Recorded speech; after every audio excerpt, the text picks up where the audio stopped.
Welcome to the Green Nurse Podcast, where we bring hope and inspiration for growth and healing. We're here to change the dialogue and stigma around what it means to feel good and be high, hence the H for hope, I for inspiration, G for growth, and H for healing. It's okay to feel good. Everyone deserves to feel good. This is the Green Nurse Podcast Clinical Conversations Webcast. And this came about when Nurse Elisabeth and I merged our companies, Holistic Caring and the Green Nurse, alongside Bloom Hemp, creating Holistic Caring Network. Clinical Conversations explores all aspects of how to optimize cannabis as medicine. People are making great medicines. People are selling these amazing plant formulations, yet no one is truly interpreting how to use cannabis as medicine. And that is what we do. And here's a little video about what we do in the cannabis space before we get started on today's clinical conversation. And then we'll get going. Partners in Health. Got my partner. Change the paradigm of healthcare.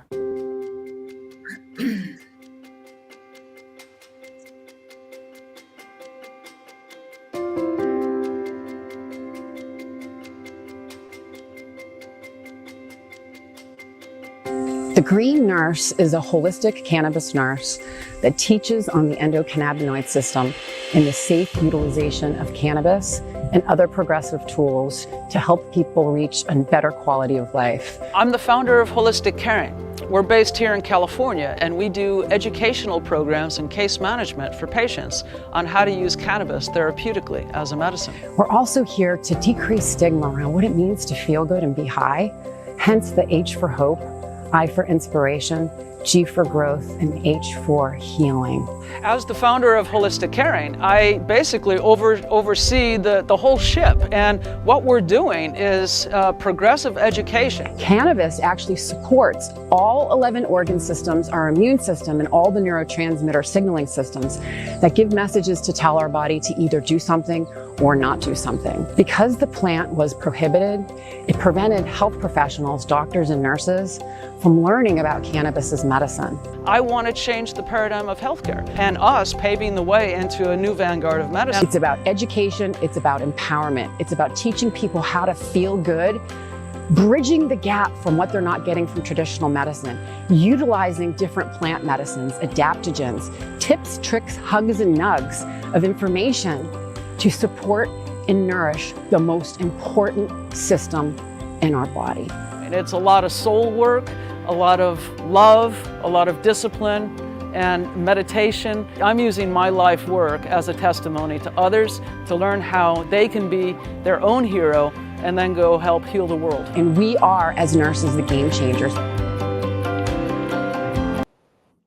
Yay, yay, yay. We are the nurses as game changers. We are the game changers. We are. And today we're going to delve into the topic of CBD and its transformative impact when combined with lifestyle coaching, empowering us to achieve optimal health, holistic, and well-being.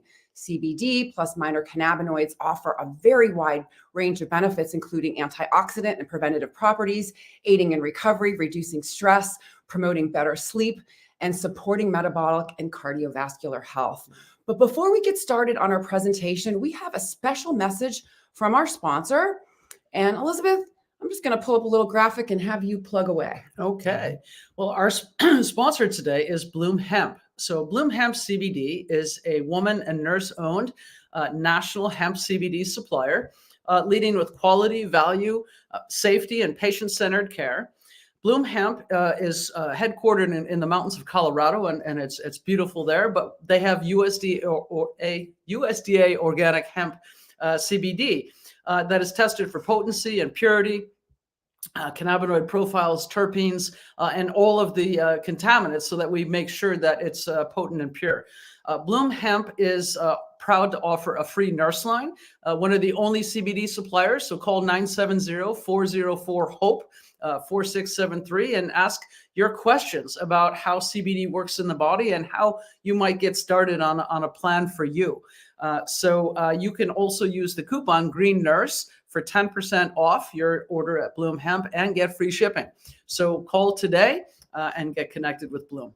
All right, so there we go. Yeah. Okay, so pretty much basically, over the past, November's newsletter, we were talking about healthy aging, and we put in the comments below the link to our blog, so you can read the November blog, really about healthy aging, how you can combine cannabinoids with lifestyle as medicine, what's important as we age. But before we get started in that presentation, we do want to bring up a very important announcement that we want to read off. I've been taking care of a patient and her daughter. And basically, the patient is in hospice, the daughter is a care manager. And what we're trying to do is help to implement Ryan's Law and help to get cannabis and CBD into facilities to help these patients bridge the gap from what they're not getting from conventional pharmaceuticals. So I'm just going to put up a little letter that we wrote to assisted living senior facilities. And I'm going to have Elisabeth read it. Yeah. Attention, assisted living and senior care living facility environments. And just for background, Ryan's Law is implemented here in California, SB 302, which means that anybody that is in hospice or palliative care can use cannabinoid medicines in a healthcare setting that are non-smokable. So they can bring in their own tinctures, topicals, gummies, etc. So we wrote a letter to address the facilities. And so this letter is to address the issue of resident or family caregiver desire to utilize natural health options for medication use. There is a growing concern with polypharmacy issues in the elderly, and CBD supplements often work to ameliorate many symptoms that the other pharmaceuticals do not. Because CBD has been legalized in all 50 states with the 2018 U.S. Farm Bill, access for residents who may benefit over more harmful pharmaceuticals should be granted. The FDA seeks to regulate CBD, but for now has issued guidelines of safety for good manufacturing processes and to seek USDA organic CBD certificate of analysis and transparent business practices in labeling, especially, and then in marketing and fair business practice. As part of our services to clients, we recommend CBD brands that exceed these criteria. This is botanical medicine, and it must be tested, safe, and pure. CBD and cannabinoids have safe and effective inpatient care for symptom management for anxiety, depression, pain, sleep disturbance, appetite, and general mood enhancement with less fear and agitation. Targeted formulas can address specific imbalances, and cumulative dosing reduces the need for other pharmaceuticals for behavioral issues. Over 59 studies for dementia alone prove the efficacy and safety for various cannabinoids, terpenes, and lifestyle changes. We invite you to participate in our CBD project, whereas your nursing staff, medical director, staff, and families can learn from our education and participate in support groups. We offer one-to-one coaching and can train your nurses to understand and apply cannabinoids in holistic practice. In fact, the American Nurses Association has just designated cannabis nursing as a specialty. Other facilities are offering a CBD project with in-house nurses working in partnership with holistic caring nursing to address CBD needs and the care of the residents. Hebrew Home in the Bronx was among the first to help residents access THC and has been successful in demonstrating safe, effective use of non-smokable THC like tinctures and topicals. It's a brave new world, but we've been registered nurses for 37 years each and working to support cannabis therapeutics for patients across America the past 9 years. We're helping this resident who gave you the letter with a much needed option. We would love to partner with you to bring this to your facility and to have an open dialogue about CBD dosing, interactions, timing with activities of daily living and other pharmaceuticals, and what medications to look to wean in time when we establish CBD efficacy. So, and then sincerely signed from the two of us. Yep. And we're going to actually have this letter in the network. Mm-hmm. So if you are not in the network, we want you to join our free Holistic Caring Network. If you go to holisticcaring.com and you go to our page, you're going to see join the network and it's free. So go in the network. You can go into Clinical Conversations. We post the video there as well. This is also live on Facebook and on social media, but we also take the video and we put it in a library, and we're going to actually put this document in there for anyone that is interested in utilizing our services for us to help you to get your loved ones feeling comfortable, right? And this is only the beginning. Every facility in America that is caring for our elderly need to have this letter on file and learn how to work with cannabis nurses now that we are a specialty, and to really incorporate CBD into traditional care, because it can make a big difference. And we're about to go into the slides. Yeah. And go through healthy aging with CBD This is it, right? and what So that looks like. cannabis and CBD for health and aging, using CBD and cannabinoids to supplement conventional care. Get into the Thrive Zone at any age and live your best life. So this is a spin-off on a couple of other presentations that Elisabeth and I have done. We did a presentation at the Aging Life Care. We did a presentation for senior care managers. And, really what is important when people get older, right? In their golden years, what is important to our seniors? Cognition, movement, independence, quality of life. And what challenges do they have? Pain that begins to limit their movement, poor health literacy. So they're seeing all of these commercials and they're making uninformed choices. They're watching television and they're literally using, Or just believing the last doctor. or believing the last that doctor. wasn't integrated with a full team. Yep. So as people get older, they have slower metabolism and they have a different way of clearing out pharmaceuticals. Polypharmacy, 5 or more pharmaceuticals, there's a 50% chance that they're interacting, and people are being admitted to hospitals for adverse drug events and falls. Chronic inflammation due to lifestyle challenges. Older folks are dealing with neuroinflammation, depression, fatigue, metabolic syndrome, diabetes, and cardiac issues. Can cannabis help? Conventional versus holistic. Yeah. So normally when we think of conventional care, that's your doctors and your hospital systems, and that's pills and procedures for the most part. That's the current standard of care. And polypharmacy, as Sherry alluded to, is what happens when you're taking multiple pharmaceuticals, at least 5. But there are side effects, adverse effects, allergies, and then in many of these drugs, black box warnings. There's even a black box warning on Motrin for sudden death, as well as a lot of the pharmaceuticals that our elderly are taking to control behavior. And what's missing? The whole person care. In the holistic care side of things, we can focus on the endocannabinoid system care. So we're supplementing and nourishing this system with cannabinoids, supplements, and botanicals, along with lifestyle management. What are the functional things we need to do to make adaptations to live better and cleaner? And it includes the conventional care. We have to have both sides of the treatment plan that we're working with, but we focus more on supporting the endocannabinoid system and the endocannabinoid dome so that the rest of the things start to balance out. And then we can wean some of the conventional care.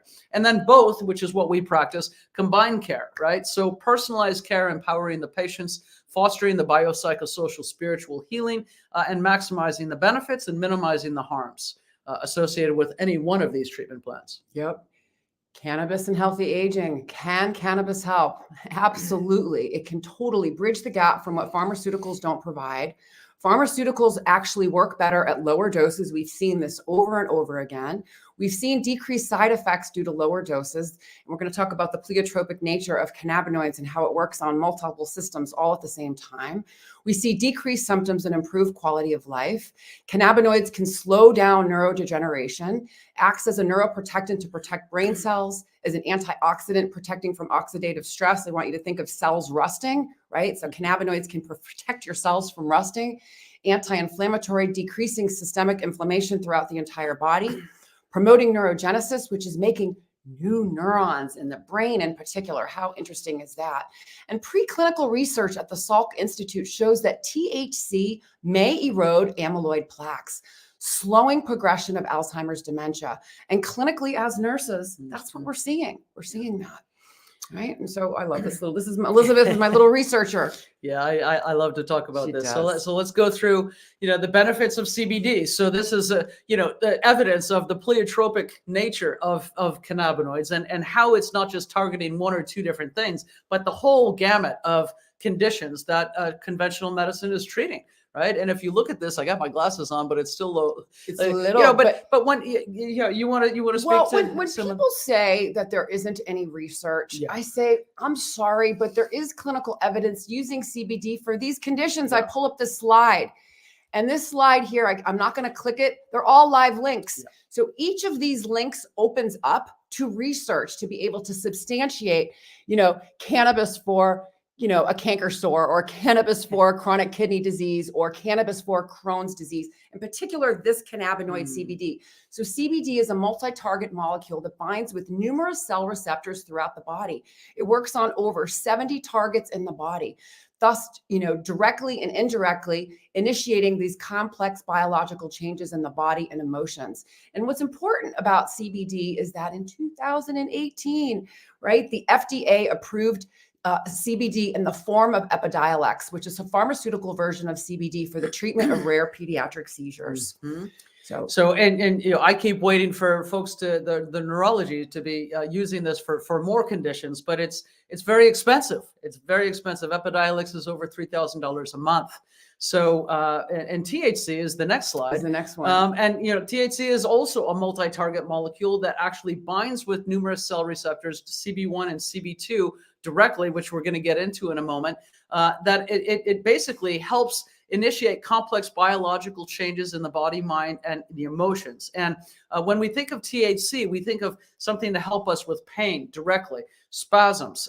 In fact, Marinol was created for chemotherapy-induced nausea and vomiting, to reduce nausea from chemotherapy, and it's approved for that. Dronabinol came on the market in 1985 as synthetic THC. So just like we have Epidiolex for CBD, we have THC as well.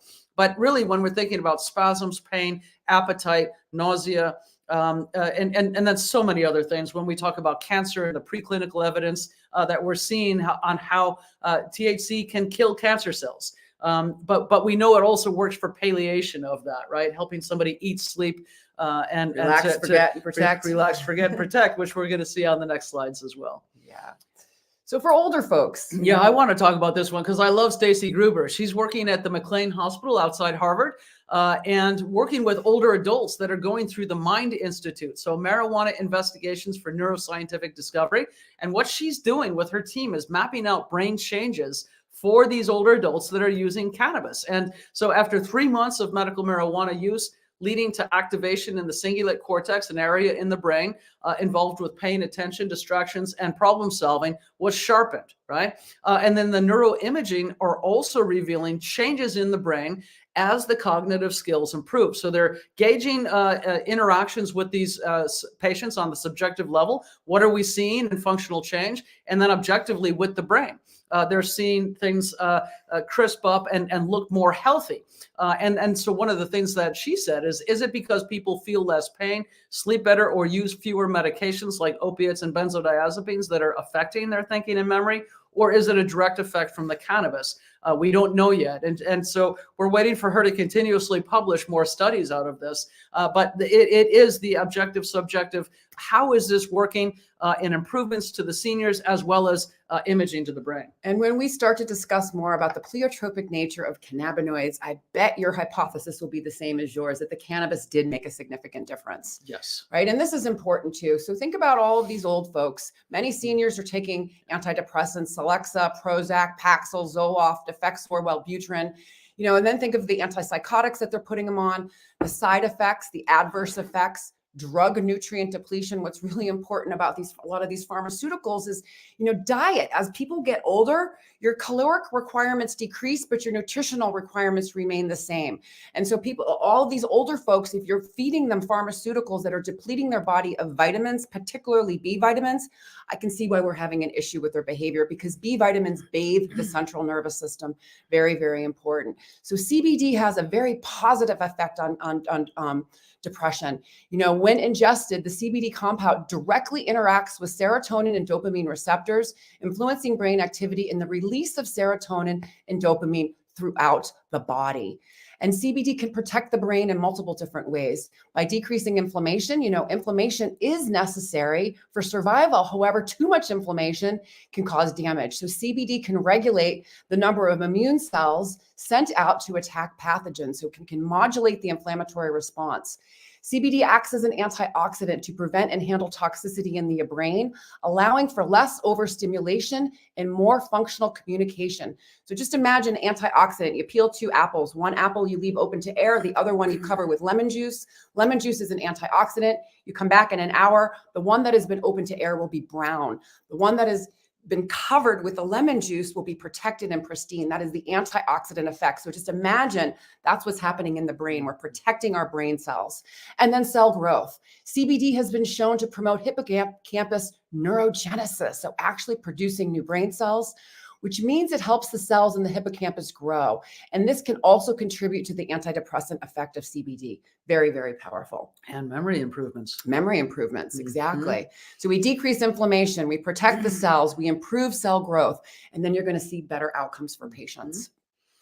So Dale Bredesen is one of the most famous physicians in America working with Alzheimer's patients. And what he has found is that the Bredesen protocol that he implemented with patients on a functional basis, multifaceted, holistic, and functional, can enhance cognition and reverse cognitive decline.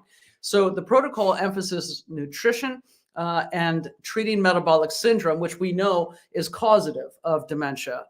So what do we want to emphasize in the diet? Whole foods, mostly plant-based, a mildly ketogenic diet, so less carbs, more protein and vegetables, and then a 3-hour fast before bed. So don't be eating right before you go to bed, and then have a 12-hour fasting window. And this is really important. Some people do 12 hours, some people do 14, but from the time you eat dinner at say 6 p.m., all the way until 6 a.m. or 8 a.m. if you can stay in a fasted state. Maybe it's 8 p.m. to 10 a.m., whatever your hours are, which is kind of what I do. That's how you want to do this, because it helps your body to have some of that autophagy, which happens when you're hungry. When we're eating all the time, our body is just, it's good. It doesn't need to do anything to clean itself. When we fast, it works. And this is really key for keeping the brain going. And then hemp oils and phytonutrients. And then, of course, we want to avoid gluten, milk, fast food, meat, animal products, sugars, and artificial sweeteners. And you don't avoid all meat, but you limit it. And you want lean protein, like, maybe some lamb and then fish, which is one of my favorites. And then just continuing on this, what they're doing is the same thing as Stacy Gruber is, in managing a functional as well as an objective imaging approach, and what is happening with brain changes. So cognitive scores are going up, brain changes are improving in a favorable way. So I imagine if we add cannabis and CBD to this, then we're going to enhance this window of efficacy even further. And we have some case studies at the end. Yeah. So hang with us. So treat the pain, right? Research, treat the pain, help prevent Alzheimer's disease, right? So there has been research that has shown that there is an overlap between chronic pain and the greater dementia risk. So the more pain sites that a patient has in their body, the more risk they're at risk for Alzheimer's disease. So there's an overlap between chronic pain and neuroinflammation. It speeds cognitive decline, causes memory loss, greater hippocampal shrinkage. Chronic pain can worsen cognitive, functional, and emotional behaviors. You think about when someone is in chronic pain, they just are shutting down. They don't want to engage in the world. So cannabinoids might treat pain, inflammation, decreasing the neuroinflammation, decreasing the risk for Alzheimer's disease, and increasing mobility. This is probably one of my favorite slides that I've been utilizing a lot when I've been teaching, specifically as we're educating even more people in the space of using cannabis as medicine. And what is a good place to start for chronic pain when you have an old person? You are not going to start with a 10 milligram THC edible. No, absolutely not. So there is research to substantiate starting type with CBD predominantly. And so we use a lot of CBD with our old folks that we start with, and we're titrating up. They're being very conservative here. We found that we start a little bit higher up on the dosing scale, but we don't introduce high dose THC to the senior population at all. We just slowly drip it in, right? You're dripping it in because we want to mimic endocannabinoid system signaling. So basically it says the starting cannabinoid is CBD. Starting CBD dose is 5 milligrams twice a day, and then you can titrate. And then you don't add in the THC until you've been up to about 40 milligrams of CBD a day. And so, and they're looking at this protocol here is just CBD. And so if you're using a whole plant extracts, full spectrum CBD with some other minor cannabinoids enhanced, you might be able to reach results a lot quicker. Yeah. Yeah, But do you have anything to add to this? Well, it's just a progressive nature, and this is really taken from the British prescriber model of what they're teaching physicians to do in the cannabis arena over there. Everything is controlled with prescribing and pharmaceutically graded botanicals in the oils. So somebody would get a bottle of CBD, they'd be on that the first month, titrating up very slowly, marking down how they're doing, go back to the doctor, and then slowly phasing in THC at like 2.5 milligrams. It's right there. Yeah, once a week, and then increasing that every week. So it could be a couple of month protocol to get up to where, 40 to 50 milligrams of CBD and 10, 20, 30 milligrams of THC used together. We want to always administer them together. And we'll go into this as we keep going here. So I'll just keep going. Cannabis is harm reduction, right? So, when we think about especially pain, we've just been talking about pain. Think about the NSAIDs. They're damaging the heart, the kidneys, the GI bleeding. I've seen personally patients come into the hospital and have a GI bleed from taking too many Motrins.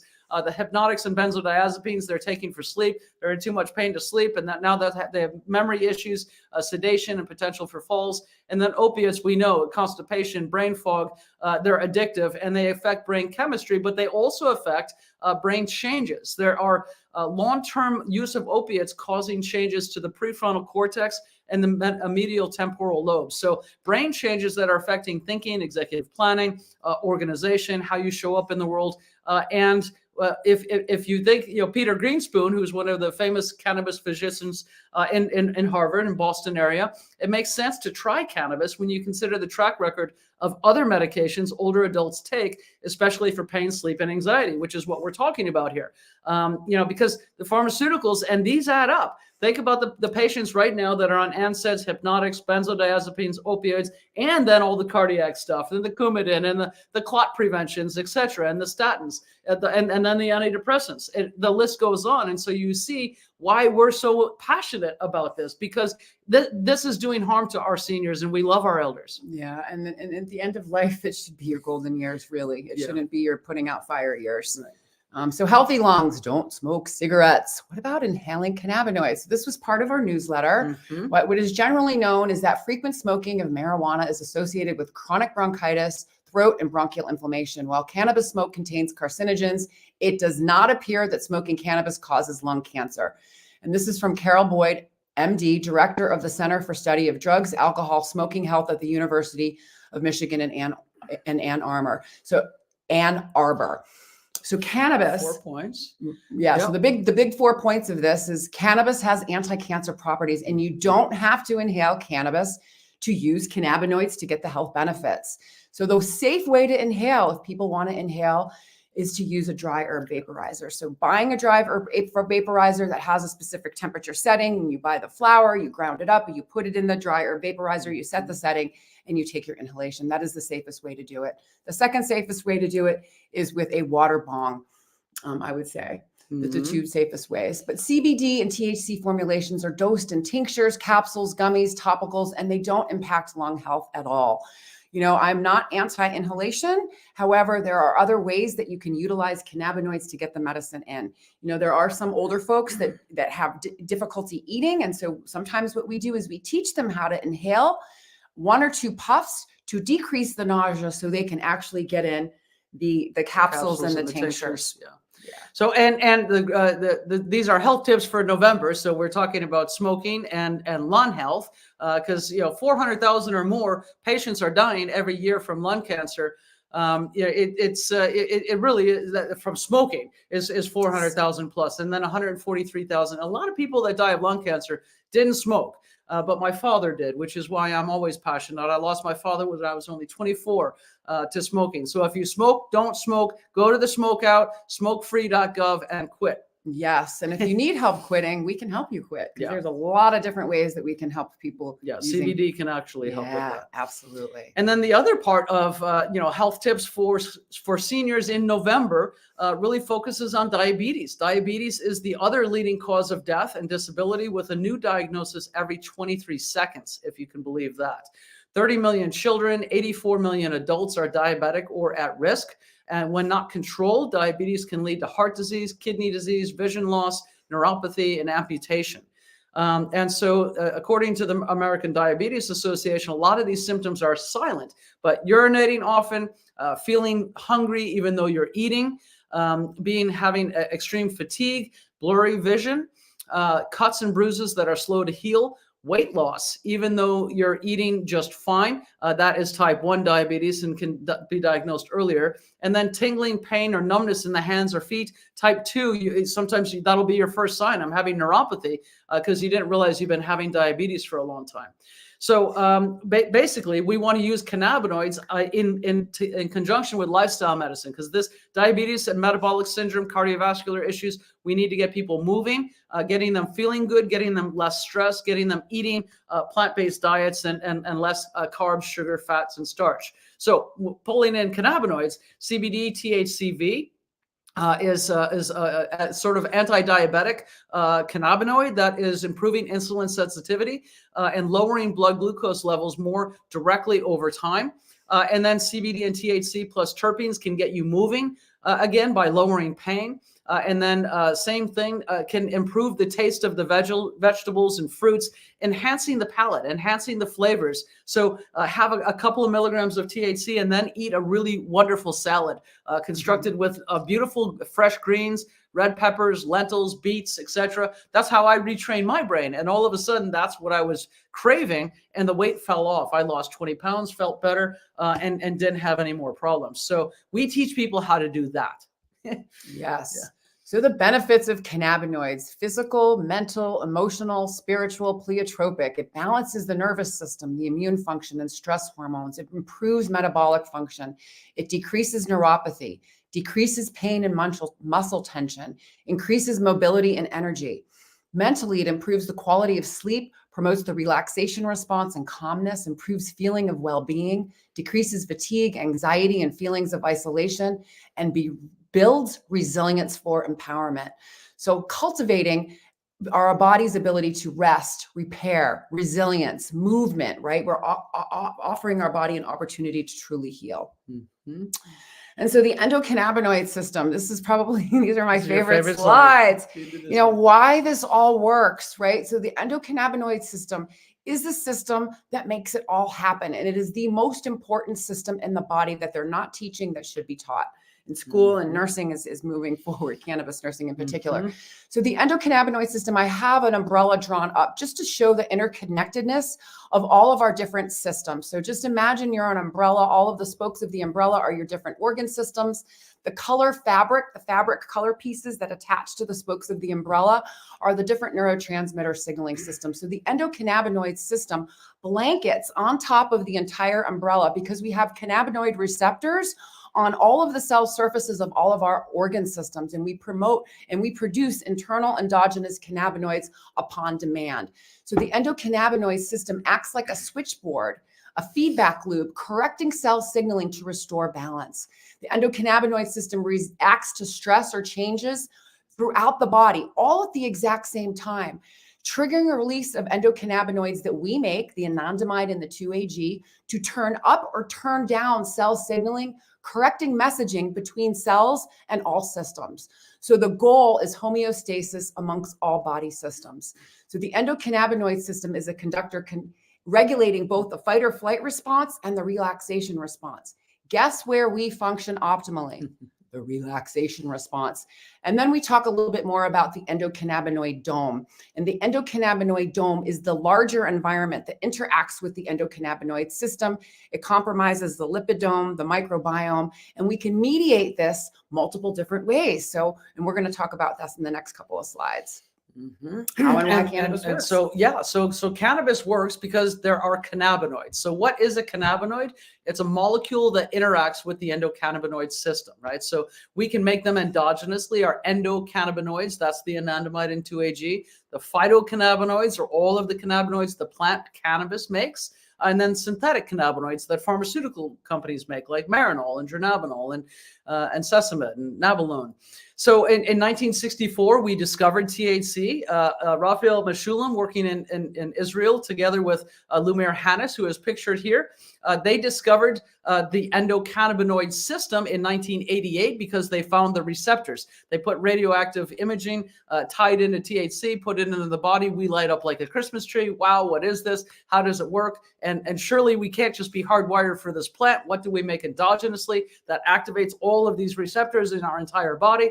And that's 4 years later, they discovered the internal cannabinoids, anandamide and 2-AG, and put it all together and said, that's the endocannabinoid system. And there are more receptors in our body for these cannabinoid targets, CB1 and CB2, than any other receptor system in the body. And then you can see that THC and anandamide fit right into that same nerve cell receptor. A receptor is like a little lock, and the cannabinoids are a key that then turn the key and change the physiological functions inside that cell. Yeah, good stuff. Yeah, and yeah, I'll continue. And this is a busy slide. We don't need to go through the whole thing, but think about your central channel. The CB1 receptors are most prevalent in the brain, the spinal cord, the dorsal ganglia, basically helping us with our mind, our memory, our motor functions, our appetite, temperature, sensations, as well as all of our thinking, etc. So, and pain sensitivity for the most part. And then the CB2 receptors are on our immune cells. Think about all of our macrophages and B cells and immune cells. Those are all tagged with CB2 receptors, and they're everywhere as well. And they work to keep us more well and healthy.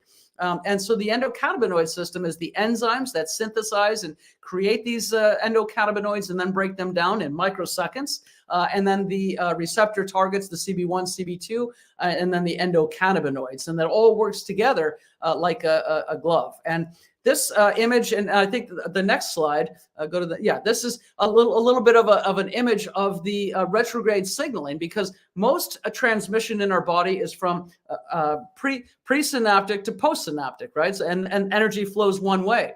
The endocannabinoids are listening, and they are manufactured, synthesized on demand. They float backwards, plug into that nerve receptor and say, hey, adjust the flow. Generally, something is too hot. It's coming in too heavy. Turn it down a little bit. Okay, now we're at balance. Everything's good. Boom. That's how it works. Like, and it goes through the entire system: your brain, your nervous system, your immune system, cardiovascular, muscular, etc. So the endocannabinoid system is regulating all 11 organ systems, our immune system, and all the messenger signaling systems. That's pretty amazing. Powerful. It's pretty powerful. And it's the most important system in the body. It is. And so it makes sense that we take care of that system. Again, this is another depiction of retrograde signaling, how the endocannabinoid system, but conditions associated with endocannabinoid deficiency.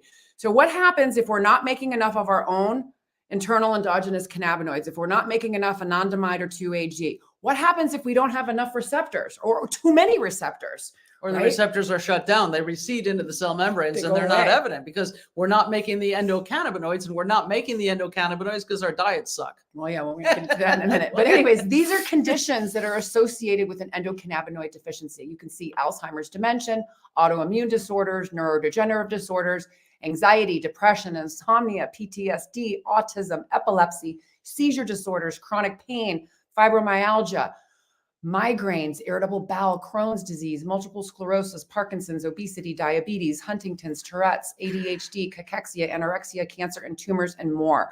So an endocannabinoid deficiency, there is an imbalance among the endocannabinoids we make, the enzymes, the receptors, and things are not functioning optimally. So what happens if the endocannabinoid system isn't functioning optimally? Messages don't go down. There's no downstream to communicate to correct cell signaling. And then what happens? The body tries to compensate, but it doesn't. What's on the next slide? And so we were talking about, all of these causes, aging, as when we're about 25, they say, when the brain's about fully developed, that's when our endocannabinoid system is toned the most. And then it starts to dissipate, just like everything else as we age. But a poor diet, fast, fried, and fake foods, lack of exercise, you're not moving. Everybody needs a 20-minute daily walk. If you're not getting that, how do we use cannabinoids to help you? Making sure your weight is normal, making sure you're not stressed. not using alcohol, cigarettes, polypharmacy, and having social interactions. Connection is critical, and we don't realize how important that is. A lack of touch and laughter, really focusing on that spiritual, social nature that we decline to pay attention to.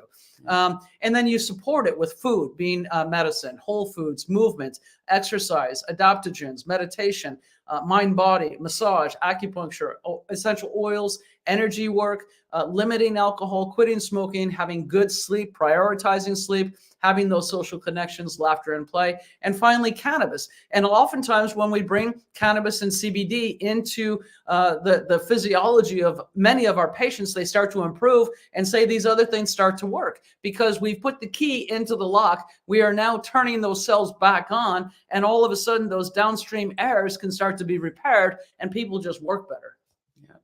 So plant phytocannabinoids interact with the endocannabinoid receptor. So we have CBD, THC, THCV, CBG, CBN, CBC, CBDA, THCA. There is so many. An alphabet of right? cannabinoids. And so all of these different cannabinoids, there's over 140 cannabinoids in the plant. Well, actually, Lumiere Hannah said there was a lot more. Well, 1325, but it's tagged around 500 now. Yeah, 500. Mm-hmm. So anyway, so bottom line is these cannabinoids here, these can actually be found in products that you can buy in all 50 states, right? In Bloom Hemp, one of our sponsors. One of our sponsors. So yeah, even THC in a 0.3% or less. So just enough presence to accomplish that strategic targeted effects that we need THC for, and then it boosts the efficacy of the CBD, CBG, CBN combinations or THCV, etc.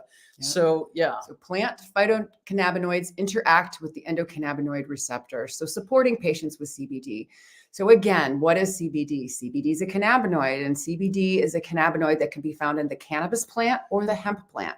The difference between the cannabis plant and the hemp plant is the lab result. How much THC is in How there? much THC What are they is in breeding it? it for? Yeah, what are they breeding it for? And there's 3 different types of CBD on the market. There's many different product types, but we generally see CBD isolate, which is the single isolated molecule. We'll see broad spectrum CBD products, which is whole plant, all the minor cannabinoids and terpenes, but 0 THC. And then we see full spectrum, which is whole plant, all the cannabinoids, terpenes, essential fatty acids, bioflavonoids, and cannaflavins, and the trace amount of THC. What's important about this slide is that the government had a patent on it, 6630507. 20 years ago, cannabinoids as antioxidants and neuroprotectants, and they have found to protect cells from damage, decay following ischemic insults, such as stroke and trauma. Cannabinoids may treat neurodegenerative diseases such as Parkinson's, Alzheimer's, and dementia. Really important. This is history, folks.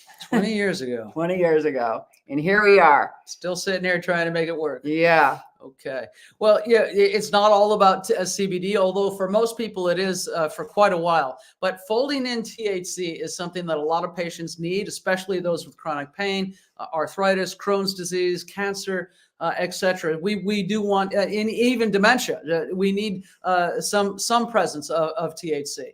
And again, I talked about it earlier, but anti-nausea, analgesia, reducing pain, promoting sleep, boosting the immune response, correcting cancer signaling, and then promoting the relaxation response.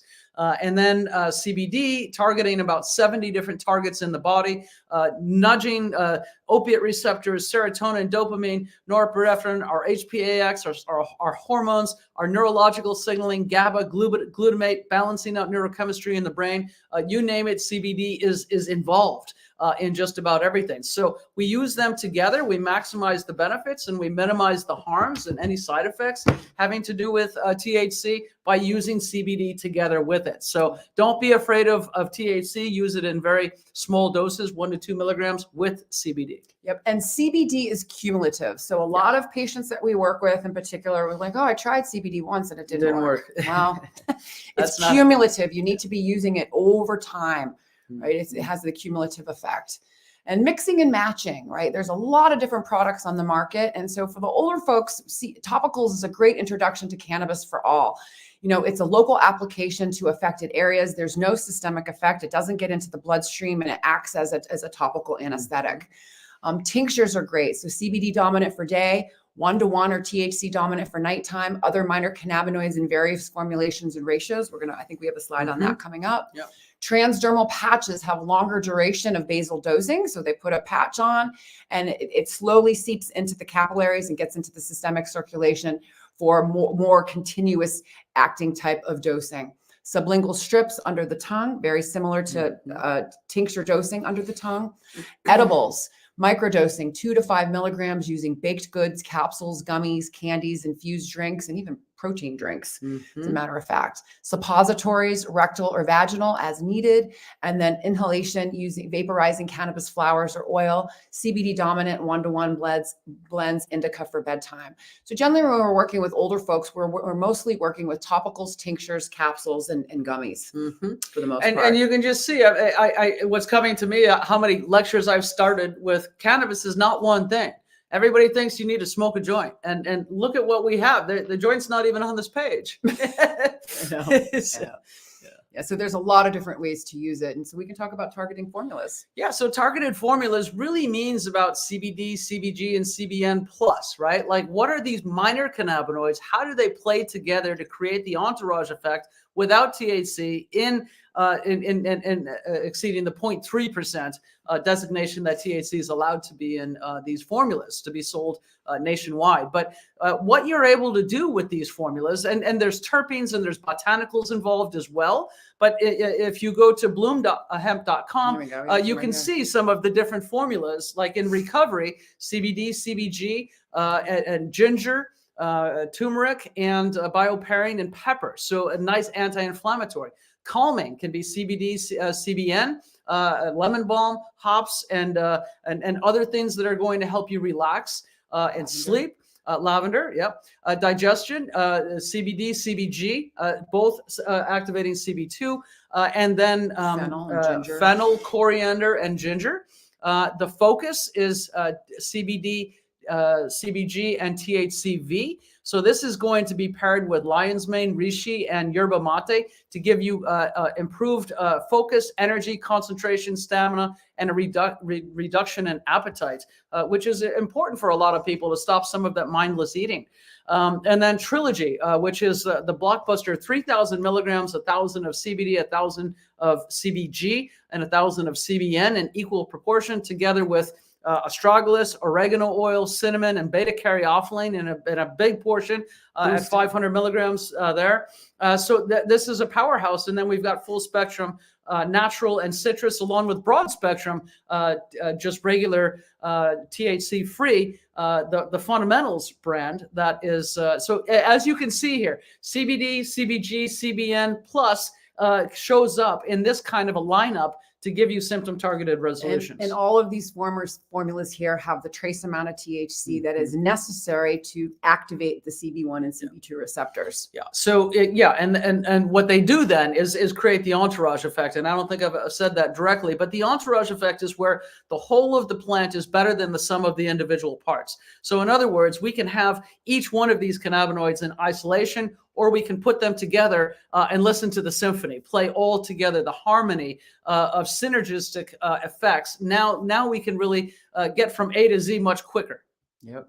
And then topicals, great starting point for people. There are so many different type of topicals on there. The CBD and Muscle Freeze is good for sports, and it's very mentholy. Yep. Right. The Active Care Cream is probably one of all around. Soothing Balm Stick is really great for neuropathy. The muscle and joint therapy cream I love. It's probably my favorite because I use it every day. Well, and it's got MSM in there, so you want that stimulation of the joint and the chondroitin to heal. I use it on the same part every day, and that's why it's working with continuous relief. And then the essential roll-ons are really, really good because they have aromatherapy. You can hit some specific acupuncture points on your body. You can roll it on your face, on your different acupuncture points on your feet, to either invigorate you or to calm you. Exactly. And then potential side effects. We talk about, cannabinoids, is very biphasic in nature. Low doses do one thing, high doses do something else. And that can be with each individual cannabinoid. So particularly with this, we've taken our information from CannaKeys and we looked at a lot of the research, and basically pharmaceutical interactions should be monitored with CBD dosing of over 100 milligrams a day or THC dosing over 20 milligrams a day. They have not seen any interactions with those doses. It's when you get into the higher dosing range of cannabinoids, which you start to see side effects. But within the CBD realm, they did see somnolence and sedation observed in limited childhood epilepsy studies. However, this didn't stop the parents from giving it to them. The other thing too, same thing with the diarrhea. So excluding trials focusing on childhood epilepsy, the only adverse effect was diarrhea, and that was at very high doses. Again, the parents didn't see the diarrhea wasn't significant enough for them to stop the CBD. And was it really the CBD? Because a lot of times the diarrhea can be caused by the carrier oil. That's true. Yeah. So clinical evidence suggests CBD is well tolerated and presents a very good safety profile. Some experience dry mouth and fatigue, but generally for the most part, we've had really good outcomes. THC in particular could be a little bit different. We never want to start people off with high THC. Drowsiness, dizziness, vertigo, ataxia, tachycardia, risk for falls on the older folks, changes in cognition, memory, attention, and concentration. This is with higher doses. So what we do at dry mouth, dysphoria, anxiety, panic, and nausea, these are with high doses. So keeping microdosing mimics the endocannabinoid system. So taking smaller, frequent doses throughout the day to mimic what the endocannabinoid system is doing.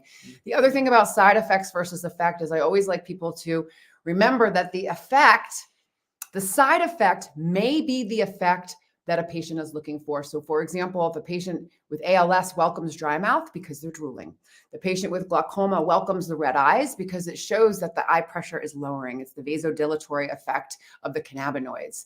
The munchies and the increased appetite, those that have nausea or cachexia or muscle wasting welcome the appetite increase. And those that become drowsy or sleepy, they welcome that if they're hypervigilant, they have insomnia or forgetful because they have PTSD. And then euphoria. The side effect of cannabis is feeling good. The side effect of pharmaceuticals is dysphoria, right? So euphoria is feeling good, where a lot of pharmaceuticals, we're seeing patients feel dysphoric. And dysphoric is dysfunction, right? All right. Whole plant formulations, microdosing, and working with cannabis clinicians such as Elisabeth and I decreases potential for side effects, for sure. Okay, so safety and dosing, we've only got a few minutes left here, so we're going to go fast. But, what we want to do is find that Goldilocks version, that sweet spot of dosing where we've got enough to trigger therapeutic response, but not too much to create impairment. Start low, go slow, phase this in. We're talking about endocannabinoid signaling all the time. So we want to have a dose of CBD, breakfast, lunch, dinner, bedtime, to mimic that signaling, have always something in the body to work with. CBD for day, you can fold in THC at night, one-on-one, one-to-one ratios as needed. And then stacking so that we're not over-relying on any one product. Have a little tinker, a little topical capsule for long-acting, and a gummy as needed. And then spacing from the other drugs, having about a 1 hour window, take the drugs first, have some water and food, then take the cannabinoids after that. They seem to be safer that way. Some drugs you're going to want to talk to us and space a lot further, but journal and track your results and talk to your provider, be open with them. Great. And shopping for safe CBD, Green Nurse approved. We look at flower, CBD from cannabis or flowering strains of hemp. They isolate broad spectrum, full spectrum. We want to choose USDA organic with good manufacturing practices, that it's lab tested for purity, potency, contaminant, solvents. The labels need to be accurate with the potency and serving size, because potency ranges can be between 300 milligrams in a bottle and 3,000 milligrams in 1 ounce. And that's a difference between a 10 milligram serving and a 100 milligram serving, which is very, very different. So we need to know the potency and serving size for safe dosing. Transparency, website, address, email, customer service. And is there a nurse line? Do they have nurses? Right. Do they have clinicians that are helping to answer questions? So shopping for safe CBD. And then supporting the patient journey, right? Biopsychosocial, spiritual support. The essence of nursing is human caring for the entire human experience.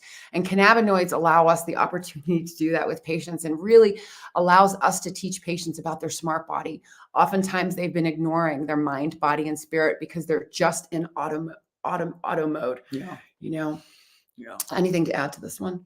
No, but this is what we help people work on, because they're really just here, right? Most people are just focused on their body. They think that they are their body. They don't realize that they have a whole field of energy that is way multi-dimensional more. beings, and that's what we do. We help to foster that. And again, this is just a reminder of the importance of caring for the endocannabinoid system and the endocannabinoid dome, and that you can modulate the endocannabinoid system and the endocannabinoid dome with or without cannabis. And so you can see we put cannabis and hemp at the bottom, but oftentimes it's the cannabis and hemp products that patients start to take that allow these other modalities to start really working better. Getting from the crisis to the thrive zone. That's it. Yeah. And caring for the caregivers, we're here for you, and the caregivers are, just the senior care managers are the caregivers. They're caring for the families, the family members that are caring for the seniors. And so we do family care plans, right? And teach you how to cope with frustration, how to maintain patience, have empathy, how to work through grief and loss, build resiliency, de-escalate situations, how to create a reliable support system, how to shift, pivot, and adapt with ease, and how to use cannabis products to care for you, the caregiver. So if you're caring for a loved one, I guarantee you're under stress and you deserve to feel good too.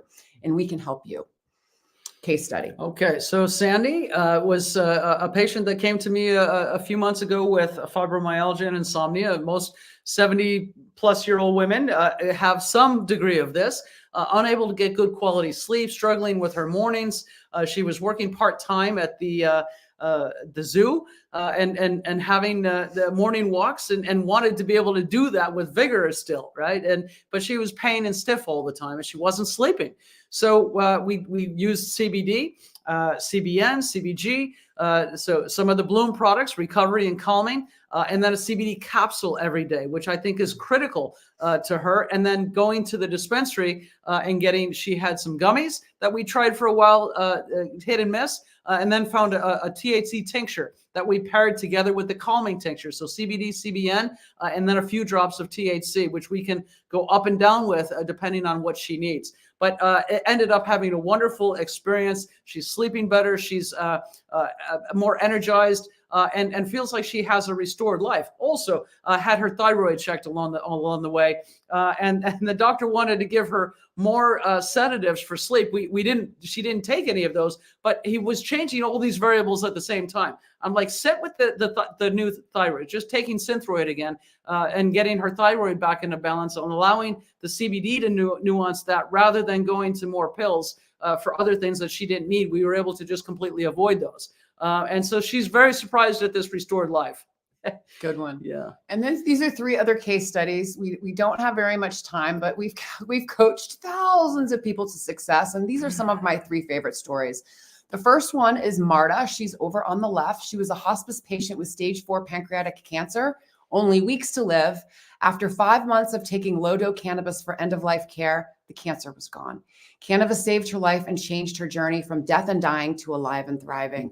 And she actually, which was interesting, her story is really interesting, is all of a sudden she was calling me up saying, I need to get some extra, I need to get some more. And, and so she was ordering extra products. And as it turned out, she put her husband ended up getting cancer. And she ended up treating his cancer with what she was on. And he too is in remission as well. And then we have Sister Suzanne, who is in the middle. She's a chronic intractable pain patient. She was on multiple pharmaceuticals, including high-dose fentanyl, with poor quality of life. She was only out of bed 4 hours a day. Cannabis bridged the gap. She is now opiate-free, back to life in the church. And the healing journey with Sister Suzanne was a series of beautiful interactions, sorting out cannabis, religion, spirituality, suffering, and healing. And she is quoted as saying, Jesus would say, what the frig did it take you so long to use this God-given plant that I created for you? It would be a sin not to use it. And then the last patient is one of my favorite patients, is my mom. So my mom just turned 80. And this really was a journey, a true journey of miracles, because my mom at the time was not in favor of cannabis.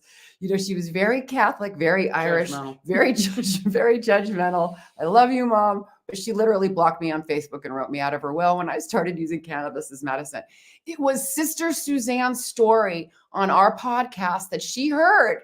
She heard Sister Suzanne say that it would be a sin not to use it. And that was enough for my mother to call me up and say, I'm ready to use cannabis as medicine. So we started her on topicals. We started her for a month, just 2 ingredients, CBD and MCT oil, mixing them together, added in broad spectrum, added in a little THC. And finally, she's on a full plant medicine journey. And what I really love is that, at the end, she says, I feel good and I'm not high. My pain has become background noise. I'm sleeping better. I'm not so grumpy. I'm not so mean. I laugh a lot more and I'm not so depressed. And so these are 3 older folks that we've helped to live their best lives at the end of life. And they're still alive and thriving. Yep. Okay. Our ecosystem, this is an invitation for you. Holistic Caring and the Green Nurse provides the structure and framework to hold products and services that patients need to be successful with cannabis therapeutics. We have a free network we would like to invite you to for ongoing connection for patients and providers run by nurses and our pharmacists for CBD education and lifestyle support. So network.holisticcaring.com. If you go to the website, go join the network, free introduction to cannabis, free patient portal, 7-page medical cannabis guide. We do these free monthly clinical conversations, and they're all housed in the network. Email care plans for Bloom Hemp patients, free nurse line, holistic caring patient programs, targeted learning for conditions, and provider training. Yep. And we have a sale right now. So Nurse 25, if you go to holisticcaring.com and you can check out any of the programs right now. We've got 5 professional programs and I believe 8 patient programs. So all of them are 25% off. Just put in Nurse 25 when you check out. Oh, and then there's CEUs for nurses too. I forgot to mention. 30. So the Cannabis Nurse Health Coach program is now tagged with 30 continuing education units. And then the targeted learning programs are 2 units. And then there's a couple of 8-unit programs in there as well. Yep. And then finally, Bloom Hemp, our sponsors. What makes Bloom Hemp different? USDA organic, symptom-targeted formulas, free nurse line, free care plan, free network, affiliate opportunities, wholesale, and retail. Yep. So we are here for you all. Do well by doing good. Do well by doing good, and subscribe to our award-winning podcast. Yeah, so this has been a very powerful clinical conversation. There we are. And there we are. Yeah, and so you're going to close us out with the last video? I'm going to close us out with the last video, and it's Thanksgiving time almost, everyone. It's Thanksgiving, so please give some gratitude to yourself first for being here.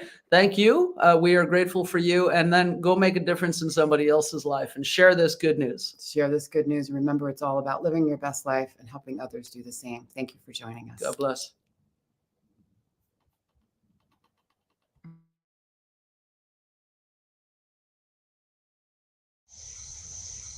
We're here to educate and empower patients to make choices that are best for them. We're also here to decrease stigma around what it means to feel good and be high. Hence the H for hope, I for inspiration, G for growth, and H for healing.